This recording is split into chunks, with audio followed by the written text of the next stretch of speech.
A Michigan inmate has been awarded $100 million in his civil lawsuit against infamous music mogul Sean Diddy Combs.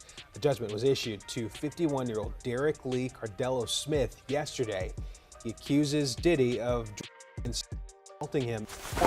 And I stayed sitting there and began getting drowsy and started to pass out. And then Sean Combs said to me, "I added a little something to it for you. I will get that from you anyway, one way or another." I then passed out. Cardello-Smith claims that when he woke up, Combs admitted he assaulted him when he was unconscious. I had a settlement with Sean, okay? And he belongs to that agenda. That's why he's so famous. They land all the contracts. It's his attorneys, which are Mark Garagos and Ben Mercedes.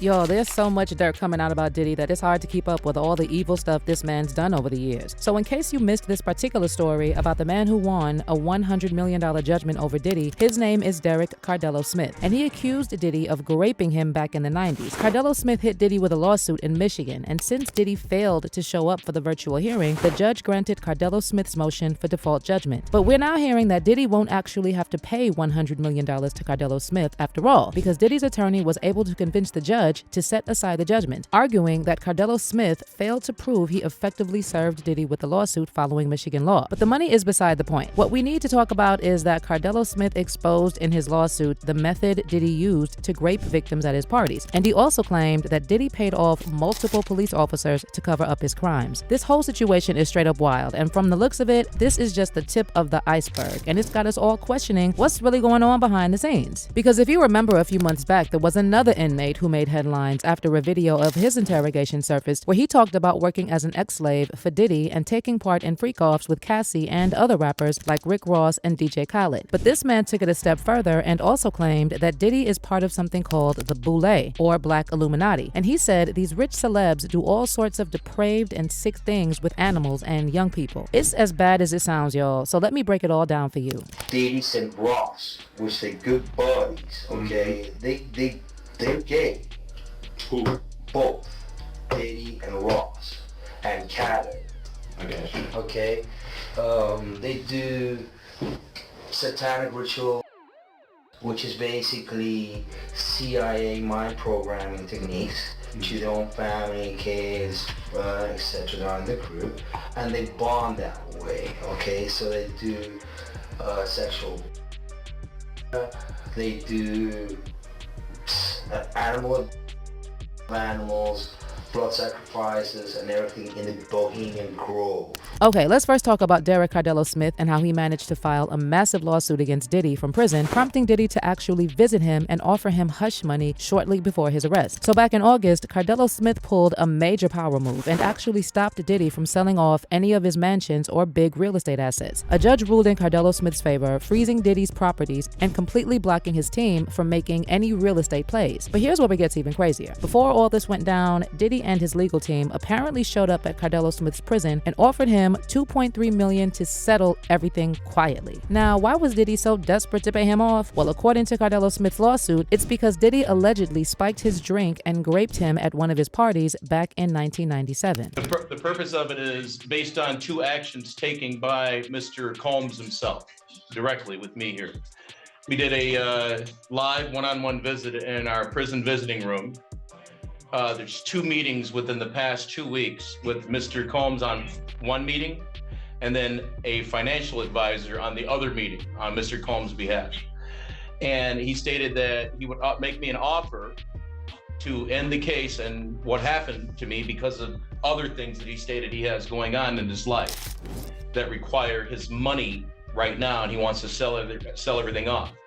And he made me a financial offer of $2.3 million to allow what happened to me to go away. And he stated that he's going to be selling his property, and under the 2005 California Civil Code 2881-2885, the creation of liens, which allows out-of-state justices and orders to cause a stop of any title transfer, property transfers in Los Angeles or any other place that he has property.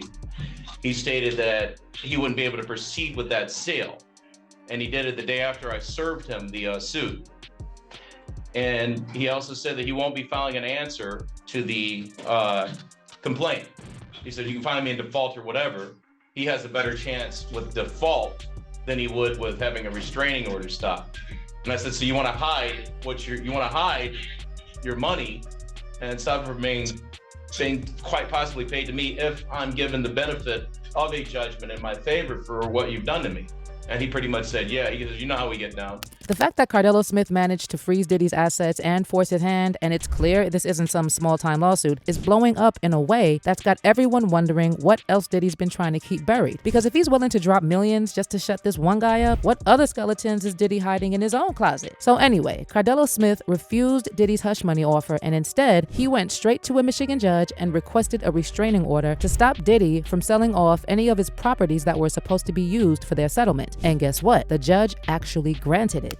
If he's allowed to sell his property that he has in LA and the properties that are in his name being used and held by other people in Michigan, then it will cause me harm because I can be tied directly to those properties through loans and through other areas of investment that I did when I was out there and while in prison through money that I've sent.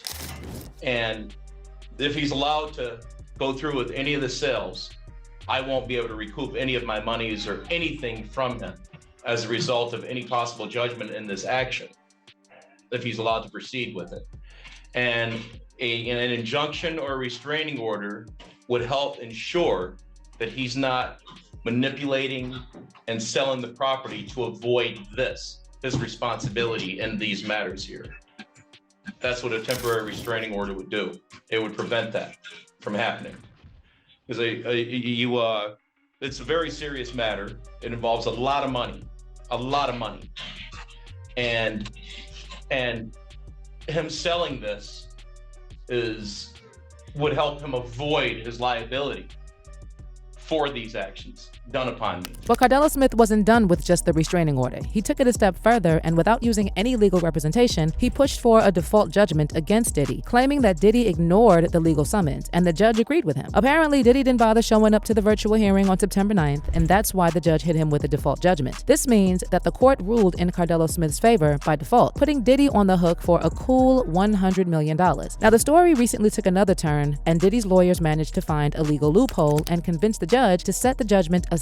But the cat's out of the bag, and what Cardello-Smith did is still a huge deal because he exposed in his lawsuit that Diddy has been spiking drinks and graping both men and women for literally decades. Now let's get into the details of Cardello-Smith's lawsuit. So in his complaint, Cardello-Smith laid out some seriously disturbing claims about what went down back in 1997 at one of Diddy's parties. He says he was working as a bartender at a Detroit restaurant when he got an invite to a Diddy party at a local Holiday Inn. And let's be real, in the late 90s, getting into one of Diddy's parties was everything. He was on top of the world, living that flashy lifestyle, surrounded by celebs, and everyone wanted a piece of that action. Naturally, Cardello-Smith was all in, ready to see what the hype was about. And at first, it all seemed like a typical Diddy party, booze flowing, music bumping, and women everywhere. Smith says in his lawsuit that he was initially having a great time hanging out with Diddy, his security, and a bunch of women. According to Smith, Diddy was even acting surprisingly down to earth, just vibing like a regular guy. And Smith thought Diddy was cool and chill. Definitely not what you'd expect from someone with his level of fame and power. But you already know where this story is going. Things took a dark turn quickly, and according to Smith, after a few rounds of drinks, something started to feel off. He says his drink had been spiked without him knowing, and from there, things escalated fast. Smith claims that after his drink was tampered with, he found himself in the middle of group intercourse with some women and Diddy. And this is where it gets even more twisted. According to Smith, at some point during the whole thing, Diddy's attention shifted from the women to him. And for Smith, that was an absolute no-no. He immediately got up and tried to distance himself, heading to the couch to get away from the situation. But Diddy followed him and offered him another drink. Now keep in mind that at this point, Cardello-Smith still didn't know that his drink had been spiked. Diddy only told him after Smith had already taken a few sips and started feeling even more drowsy and disoriented. Smith claims Diddy leaned in and flat out admitted that he had added a little something to the drink. Yes, you heard that right. He allegedly confessed to spiking it. And if that wasn't already bad enough, Diddy allegedly followed up by telling Smith that he'd get what he wanted one way or another. That this temporary restraining order is in connection to.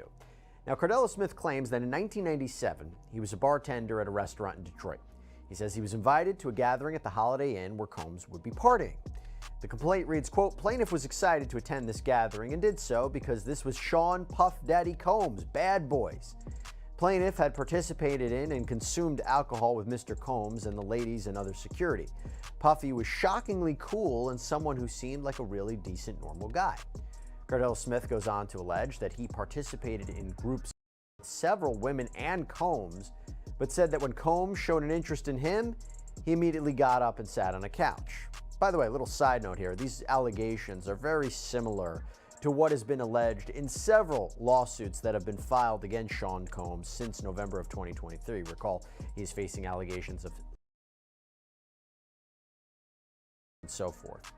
But Cardello-Smith's complaint states, quote, I then went to get another drink, and Sean asked me if I needed something else. I said no, and he said, here, drink this one. And I thought it was another glass of Jim Beam, so I took it because I had sat one down in the other room, and then I drank some more, and I stayed sitting there and began getting drowsy and started to pass out, and then Sean Combs said to me, I added a little something to it for you. I will get that from you anyway, one way or another. I then passed out. Okay, y'all, this is where things get even darker, so brace yourselves. Cardello-Smith says that after drinking what Diddy gave him, he blacked out. And when he woke up, it was straight up horrifying. He claims that he heard Diddy admitting that he had graped him while he was passed out. According to Smith, the second he realized what had happened, he bolted and didn't look back. He wanted absolutely nothing to do with Diddy or that whole scene ever again. But here's the thing. Smith says he did go to the police and file a report after the incident. But at the time, he couldn't bring himself to fully speak on what went down. The trauma was so overwhelming, and like many survivors of SA, he just wasn't ready to face it or relive the nightmare all over again. It wasn't until years later, while serving time in prison, that he really began to come to terms with the full scope of what happened. Therapy in prison made him realize that he was, without a doubt, a victim of grape, and that's when things really started to click for him. But wait, there is more. Smith isn't just accusing Diddy of the fact itself. He's also claiming that there was a huge cover-up involved. According to him, Diddy allegedly paid off cops in both Detroit and Monroe to make sure the whole thing stayed under wraps. And get this, Smith says those officers took the money, kept quiet, and made sure this story never saw the light of day. So after Cardello-Smith's case recently made headlines, a lot of people on social media were reminded of a similar story that was buried really quickly about Diddy's rumored male slave. So a few months ago, social media detectives dug up this wild old interrogation tape from 2018 featuring a guy named Jonathan Oddie. And this man basically confirmed everything Cassie revealed in her lawsuit against Diddy 5 years before she even filed it. Now, just to give you some context first, Jonathan got himself in some serious trouble back in May 2018 when he broke into Trump National Doral Miami Golf Club down in South Florida and ended up in a full-on shootout with the police. And while all this was going on, he started ranting about Donald Trump, Barack Obama, and you guessed it, Diddy. According to reports from the Miami Herald, this dude went all out, trading fire with the cops while talking about some seriously bizarre things. Eventually, the police shot him in the legs, rushed him to the hospital, and hit him with multiple charges, including attempted unaliving of law enforcement officers. But here's where it gets super weird. There's literally no info about what happened to Jonathan after this whole thing went down. Like, there were no updates in the media on his prison sentence, no word on where he's being held, and no confirmation on whether he's even still alive. It's like he just disappeared into thin air after that interrogation. But this is where it gets even wilder. So the Daily Mail dropped a bombshell shortly after Jonathan's arrest in 2018, and it ties him directly to Diddy in the most bizarre way. According to their report, Jonathan wasn't just your average guy. He used to be a performer for an adult website called Dancing Bear. And get this site made videos showing women performing all kinds of weird acts on dudes dressed in bear costumes. Now, remember how Cassie aired out all of Diddy's dirty laundry in her lawsuit, saying he forced her into freak-offs with male ex-workers and had them all wearing some type of masks? Well, it looks like all the pieces are falling into place. But hold up, we're just scratching the surface here, because things get even crazier when Jonathan's old interrogation video started making rounds online again. Now, it's true that some of the stuff Jonathan said in that interrogation sounds a little out there, but hear me out. People are speculating that Diddy may have had this dude hooked on all kinds of substances during those freaky sessions, and that could have seriously messed with his head. So during his interrogation, Jonathan straight up claimed that Diddy, Rick Ross, and DJ Khaled all swing in the same direction. Diddy and Ross, which they good buddies, okay? They're gay. Who? Both. Diddy and Ross. And Khaled. They're all gay, okay? DJ Khaled, Rick Ross, and P. Diddy? Yeah. They all gay? Yeah. Gotcha. If you know what I mean. Jonathan then went on to spill all the tea about those freak-off sessions with Diddy and Cassie. And he claimed Diddy would just sit there watching and recording the whole thing. And I'm reminding you again that this interrogation happened 5 years before Cassie filed her lawsuit. And yet the media gave it zero attention. And the whole story about Jonathan and the Trump was quickly buried under other headlines. With Cassie and Sean, basically he would master what I do with Cassie. I had like 15 encounters and I heard a lot. But hold up, y'all, because it gets even weirder. During his interrogation, Jonathan Oddie dropped another bombshell, claiming that those freak-offs weren't just wild parties, but full-on Illuminati rituals. According to him, these elites bond over twisted SA rituals, mind control, and even blood sacrifices. And get this, Jonathan even brought up Bohemian Grove. Now, if you haven't gone down the Bohemian Grove rabbit hole, well, it might make you rethink everything. I got you. Okay, they do satanic ritual abuse, which is basically CIA mind programming techniques to their own family, kids, etc. They're in the group, and they bond that way. Okay, so they do, they do animal abuse of animals, blood sacrifices, and everything in the Bohemian Grove. Okay, Alright. The Bohemian Grove, the go there.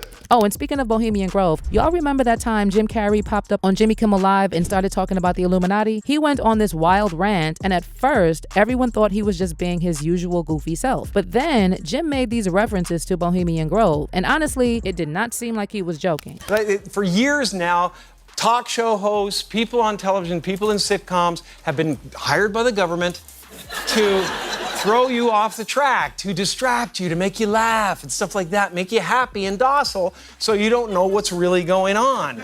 You know, when they get out there in the woods in a circle naked and they decide these things. And then there was also that time when comedian Bill Burr said this after Hillary Clinton on the Conan O'Brien show, but everyone treated it like another joke. I have no idea. I have no idea. All I know is the other one used to go to those Bilderberg meetings, you know, where they'll dress up like yaks and have those eyes wide shut parties. So I didn't know what she was going to do. Wait, Hillary Clinton? Oh, yeah. What are you talking about? That meeting they have underneath the mountain.